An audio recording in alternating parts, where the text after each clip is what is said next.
ಮಹಾಕುಂಭಮೇಳದ ಕಾಲ್ತುಳಿತದಲ್ಲಿ ಕರ್ನಾಟಕದ 4ವರಿಗೆ ಗಾಯವಾಗಿದೆ ಅನ್ನೋ ಮಾಹಿತಿ ಕೂಡ ಲಭ್ಯವಾಗ್ತಾ ಇದೆ. ಬೆಳಗಾವಿಯ 4 ಜನರಿಗೆ ಗಾಯವಾಗಿದೆ. ಮಹಿಳಾ ಬಿಜೆಪಿ ಕಾರ್ಯಕರ್ತೆಯರು ಸೇರಿದಂತೆ 4ವರಿಗೆ ಗಾಯವಾಗಿದೆ. ಸರೋಜಿನಿ ನಡುವಿನಹಳ್ಳಿ, ಕಾಂಚನ್ ಕಾಪಾಡೆಗೆ ಗಾಯವಾಗಿದೆ. ಬಾಲಕಿಯರಾದ ಮೇಘಾ ಹಾಗೂ ಜ್ಯೋತಿಗೂ ಕಾಲ್ತುಳಿತದಲ್ಲಿ ಗಾಯವಾಗಿದೆ. 3 ದಿನಗಳ ಹಿಂದೆ ಪ್ರಯಾಗ್ರಾಜ್ಗೆ ಈ 4ವರು ತೆರಳಿದ್ರು. ಸ್ಥಳೀಯ ವೈದ್ಯರಿಂದ ಚಿಕಿತ್ಸೆಯನ್ನ ಪಡೆದಿದ್ದಾರೆ. ಎಲ್ಲರ ಆರೋಗ್ಯ ಪರಿಸ್ಥಿತಿ ಸದ್ಯಕ್ಕೆ ಸ್ಥಿರ ಅನ್ನುವಂತಹ ಸಮಾಧಾನಕರ ಸುದ್ದಿ ಲಭ್ಯವಾಗ್ತಾ ಇದೆ. ನಮ್ಮ ರಾಜ್ಯದಿಂದಲೂ ಕೂಡ ಲಕ್ಷಾಂತರ ಸಂಖ್ಯೆಯಲ್ಲಿ ಪ್ರಯಾಗ್ರಾಜ್ಗೆ ಜನ ಹೋಗಿದ್ದಾರೆ ಮಹಾಕುಂಭಮೇಳದಲ್ಲಿ ಭಾಗಿಯಾಗುವುದಕ್ಕೆ. ಇವತ್ತು ಮೌನಿ ಅಮಾವಾಸ್ಯೆ ಹಿನ್ನೆಲೆಯಲ್ಲಿ ಅತಿ ಹೆಚ್ಚಿನ ಸಂಖ್ಯೆಯಲ್ಲಿ ಜನ ಬರ್ತಿದ್ದಾರೆ. ಡೀಟೇಲ್ಸ್ ನೀಡ್ತಾರೆ ನಮ್ಮ ಬೆಳಗಾವಿ ಪ್ರತಿನಿಧಿ ಶ್ರೀಕಾಂತ್. ಕರ್ನಾಟಕದ ಬೆಳಗಾವಿಯ 4ವರಿಗೆ ಗಾಯವಾಗಿದೆ ಅನ್ನೋ ಮಾಹಿತಿ ಲಭ್ಯವಾಗ್ತಿದೆ. ಕಾಲ್ತುಳಿತ ಸಂಭವಿಸುತ್ತಂತೆ. ಅವರು ಸದ್ಯಕ್ಕೆ ಎಲ್ಲಿದ್ದಾರೆ, ಹೇಗಿದ್ದಾರೆ, ಪರಿಸ್ಥಿತಿ ಬಗ್ಗೆ ಏನು ಹೇಳ್ತಾರೆ?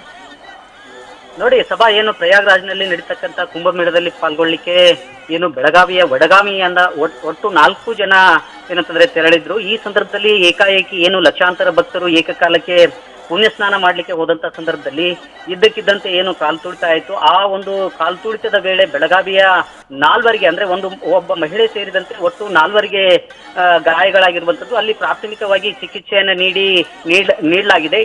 ಇದಕ್ಕೆ ಸಂಬಂಧಪಟ್ಟಂತೆ ಏನು ಗಾಯಗೊಂಡಿದ್ದಾರೆ ಅವರು ತಮ್ಮ ಸಂಬಂಧಿಕರ ಜೊತೆ ಈಗಾಗಲೇ ಏನಂತಂದ್ರೆ ಫೋನ್ ಮೂಲಕ ಮಾತುಕತೆಯನ್ನ ಮಾಡಿರುವಂತದ್ದು.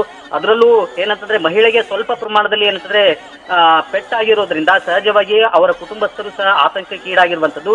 ಇದರ ಜೊತೆಗೆ ಏನು ಪ್ರಯಾಗ್ರಾಜ್ನಲ್ಲಿ ಇವತ್ತು ಏನು ಪುಣ್ಯ ಸ್ನಾನ ನಡೀತಾ ಇತ್ತು, ಆ ಸಂದರ್ಭದಲ್ಲಿ ಬೆಳಗಾವಿಯಿಂದ ಸುಮಾರು ಸಾಕಷ್ಟು ಜನರು ಏನಂತಂದ್ರೆ ಈ ಪುಣ್ಯ ಸ್ನಾನದಲ್ಲಿ ಪಾಲ್ಗೊಳ್ಳಿಕ್ಕೆ ಹೋಗಿದ್ರು. ಅಂತ ಸಂದರ್ಭದಲ್ಲಿ ಏನು ಈ ದುರ್ಘಟನೆ ಸಂಭವಿಸಿದೆ, ಅದರಿಂದಾಗಿ ಆ ಕುಟುಂಬಸ್ಥರಲ್ಲಿ ಒಂದು ರೀತಿಯಲ್ಲಿ ಆತಂಕ ಸೃಷ್ಟಿಯಾಗಿರುವಂತದ್ದು. ಅದ್ರ ಜೊತೆಗೆ ಏನಂತಂದ್ರೆ ಈ ಎಷ್ಟು ಜನ ಈ ಪ್ರಯಾಗ್ರಾಜ್ಯಕ್ಕೆ ಪ್ರಯಾಣವನ್ನ ಬೆಳೆಸಿದ್ರು ಅನ್ನೋದ್ರ ಬಗ್ಗೆ ಖುದ್ದು ನಗರ ಪೊಲೀಸ್ ಆಯುಕ್ತರಾದಂತಹ ಆಯುಕ್ತರು ಸಹ ಏನಂತಂದ್ರೆ ಇದ್ರ ಬಗ್ಗೆ ಮಾಹಿತಿಯನ್ನ ಕಲೆ ಹಾಕ್ತಾ ಇರುವಂತದ್ದು. ಅವರ ಸಂಬಂಧಿಕರ ಜೊತೆ ಏನಂತಂದ್ರೆ ಮಾತುಕತೆಯನ್ನ ನಡೆಸ್ತಾ ಇರುವಂತದ್ದು. ಅದ್ರ ಜೊತೆಗೆ ಉಳಿದಂತ ಏನು ಭಕ್ತರಿದ್ರು ಅವರ ಬಗ್ಗೆಯೂ ಸಹ ಏನಂತಂದ್ರೆ ಕುಟುಂಬಸ್ಥರು ಆತಂಕಗೊಂಡಿದ್ದಾರೆ. ಅವರೆಲ್ಲರೂ ಸಹ ಏನಂತಂದ್ರೆ ಅವರ ಜೊತೆ ದೂರವಾಣಿ ಸಂಪರ್ಕದಲ್ಲಿ ಒಂದಿಷ್ಟು ಏನಂತಂದ್ರೆ ಚರ್ಚೆ ಮಾಡುವಂತದ್ದು, ಜೊತೆಗೆ ಅವರ ಜೊತೆ ಸಂಪರ್ಕ ಸಾಧಿಸುವಂತ ಪ್ರಯತ್ನವನ್ನ ಮಾಡ್ತಾ ಇರುವಂತದ್ದು. ಸಭಾ, ರೈಟ್ ಶ್ರೀಕಾಂತ್, ಧನ್ಯವಾದ ಡೀಟೇಲ್ಸ್ಗಾಗಿ.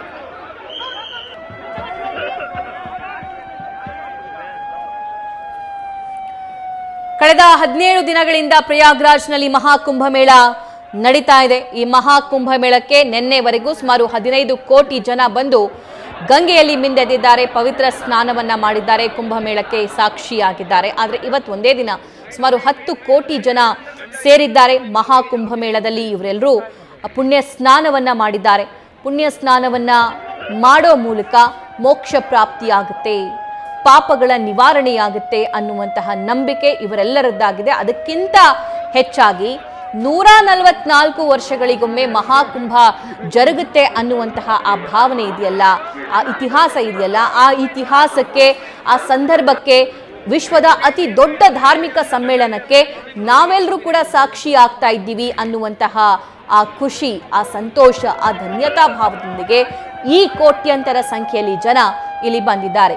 ನಾವು ನಿಮಗೆ ತೋರಿಸ್ತಾ ಇರೋದು ಬೆಳಗ್ಗೆ ಕಾಲ್ತುಳಿತ ಸಂಭವಿಸಿರುವಂತಹ ಸಂಗಮ್ ಘಾಟ್ನ ಪ್ರದೇಶ ಅದು. ಆ ಸಂಗಮ್ ಘಾಟ್ನಲ್ಲಿ ಸದ್ಯಕ್ಕೆ ಪರಿಸ್ಥಿತಿಯನ್ನ ನಿಯಂತ್ರಣಗೊಳಿಸುವಂತಹ ಕೆಲಸ ಆಗಿದೆ. ಸಂಗಮ್ ಘಾಟ್ನಲ್ಲಿ ಅಲ್ಲಿ ಸ್ನಾನ ಮಾಡೋದಕ್ಕೆ ಅವಕಾಶವನ್ನ ರದ್ದುಪಡಿಸಿದ್ದಾರೆ. 10 ಗಂಟೆಯ ನಂತರ ಪರಿಸ್ಥಿತಿ ಸರಿ ಹೋದ ನಂತರ ಅಲ್ಲಿ ಮತ್ತೆ ಪವಿತ್ರ ಸ್ನಾನಕ್ಕೆ ಅವಕಾಶವನ್ನ ಕಲ್ಪಿಸಲಾಗುತ್ತೆ ಅಂತ. ಮೌನಿ ಅಮಾವಾಸ್ಯೆ ಇದು. ಮೌನಿ ಅಮಾವಾಸ್ಯೆಯ ಸಂದರ್ಭದಲ್ಲಿ ಪುಣ್ಯ ಸ್ನಾನ ಮಾಡಿದ್ರೆ ಮೋಕ್ಷ ಪ್ರಾಪ್ತಿಯಾಗುತ್ತೆ ಅನ್ನುವಂತಹ ನಂಬಿಕೆ ಇವರೆಲ್ಲರದ್ದಾಗಿದೆ. ಇನ್ನು ಮಹಾಕುಂಭಮೇಳ 45 ದಿನಗಳ ಕಾಲ ಮಹಾಕುಂಭಮೇಳ ಏನು ಜರುಗ್ತಾ ಇದೆ. ಈ ಮಹಾಕುಂಭಮೇಳಕ್ಕೆ ಸುಮಾರು 6 ದಿನಗಳು ವಿಶೇಷವಾಗಿವೆ. ಮೊದಲ ದಿನ ಅಲ್ಲಿ ಪೌರ್ಣಿಮೆ ಇತ್ತು. ಆ ದಿನ ಜನವರಿ 13ರಂದು ಮಹಾಕುಂಭ ಸ್ಟಾರ್ಟ್ ಆಯಿತು. ಮಹಾಕುಂಭ ಅಂತ್ಯವಾಗೋದು ಫೆಬ್ರವರಿ 26 ಮಹಾಶಿವರಾತ್ರಿ ಎಂದು. ಅದರ ಮಧ್ಯೆ ಮತ್ತೆ ಮೌನಿ ಅಮಾವಾಸ್ಯೆ ಬಂದಿದೆ. ಜನವರಿ 14ಕ್ಕೆ ಮತ್ತೆ ಸಂಕ್ರಾಂತಿ ಕೂಡ ಇತ್ತು.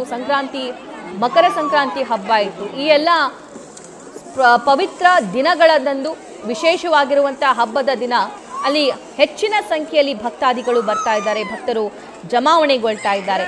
ಆದರೆ ಏನೂ ಅಹಿತಕರ ಘಟನೆ ಆಗಬಾರದು ಅನ್ನುವಂಥ ಹಿನ್ನೆಲೆಯಲ್ಲಿ ಈಗ UP ಸರ್ಕಾರ ಎಷ್ಟು ಕೈಲಾದಷ್ಟು ವ್ಯವಸ್ಥೆಗಳನ್ನು ಮಾಡಿದೆ. ಹೀಗಿದ್ರೂ ಕೂಡ ಅಲ್ಲಿ ವ್ಯವಸ್ಥೆ ಇನ್ನಷ್ಟು ಸರಿಯಾಗಬೇಕಾಗಿತ್ತು ಅಂತ ಹೇಳಿ ಅಲ್ಲಿ ಪುಣ್ಯ ಸ್ನಾನ ಮಾಡೋದಕ್ಕೆ ಹೋದವರು, ಮಹಾಕುಂಭದಲ್ಲಿ ಭಾಗಿಯಾದವರು ತಮ್ಮ ಅನುಭವವನ್ನು ಹಂಚಿಕೊಳ್ತಾ ಇದ್ದಾರೆ. 6 ಸ್ಪೆಷಲ್ ಇವೆಂಟ್ ಈ 45 ದಿನಗಳ ಕಾಲ ನಡೆಯುವಂತಹ ಮಹಾಕುಂಭದಲ್ಲಿ ನಡೀತಾ ಇದೆ. ಜನವರಿ 13ರಂದು ಪುಷ್ಪ ಪೌರ್ಣಿಮೆ ಮಹಾಕುಂಭಮೇಳ ಶುರುವಾದಂತಹ ದಿನ ಅದು. ಅದಾದ ನಂತರ 14ನೇ ತಾರೀಕು ಜನವರಿ ಮಕರ ಸಂಕ್ರಾಂತಿ ಇತ್ತು. ಮೌನಿ ಅಮಾವಾಸ್ಯೆ ಇವತ್ತು ಜನವರಿ 29. ಸೊ ಮೌನಿ ಅಮಾವಾಸ್ಯೆ ಆಗ್ತಾ ಇರೋದ್ರಿಂದ ಕೋಟ್ಯಾಂತರ ಸಂಖ್ಯೆಯಲ್ಲಿ ಭಕ್ತರು ಅಲ್ಲಿ ಬಂದಿದ್ದಾರೆ. ಅದಾದ ನಂತರ ಬಸಂತ ಪಂಚಮಿ ಕೂಡ ಬರುತ್ತೆ ಫೆಬ್ರವರಿ 3ನೇ ತಾರೀಕು. ಆ ದಿನದಿಂದಲೂ ಕೂಡ ಸಾಕಷ್ಟು ಸಂಖ್ಯೆಯಲ್ಲಿ ಜನ ಸೇರುವಂತಹ ಸಾಧ್ಯತೆ ಇದೆ. ಮಾಘಿ ಪೌರ್ಣಿಮೆ 12ನೇ ಫೆಬ್ರವರಿಗೆ ಬರುತ್ತೆ. ಇನ್ನು ಕೊನೆಯ ದಿನ ಮಹಾಶಿವರಾತ್ರಿ 26ನೇ ತಾರೀಕು ಫೆಬ್ರವರಿ ಬರುತ್ತೆ. ಸೊ ಅವತ್ತು ಮಹಾಕುಂಭಮೇಳ ಅಂತ್ಯವಾಗುತ್ತೆ.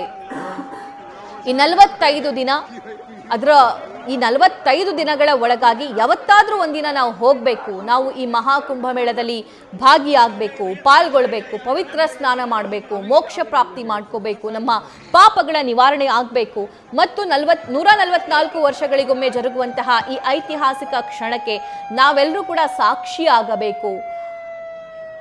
ಈ ಎಲ್ಲ ಉದ್ದೇಶದಿಂದ ಈ ಎಲ್ಲ ಭಾವನೆಗಳ ಜೊತೆ, ಧಾರ್ಮಿಕ ಭಾವನೆಗಳ ಜೊತೆ ಸಾಕಷ್ಟು ಸಂಖ್ಯೆಯಲ್ಲಿ, ಕೋಟ್ಯಂತರ ಸಂಖ್ಯೆಯಲ್ಲಿ ಅಲ್ಲಿ ಜನ ಬಂದಿದ್ದಾರೆ. ಆದರೆ ಇವತ್ತು 10 ಕೋಟಿ, ನಿನ್ನೆವರೆಗೂ ಸುಮಾರು 15 ಕೋಟಿ ಜನ ಅಂತಂದರೆ 25 ಕೋಟಿ ಜನ ಇವತ್ತಿಗೆ ಆಗೋದ್ರು.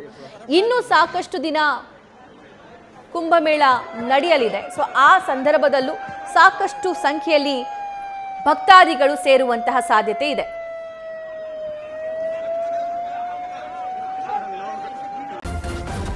ನ್ಯೂಸ್ ಫಸ್ಟ್ ನಿರ್ಭೀತಿಯಿಂದ ನಿಮ್ಮ ಪರವಾಗಿ.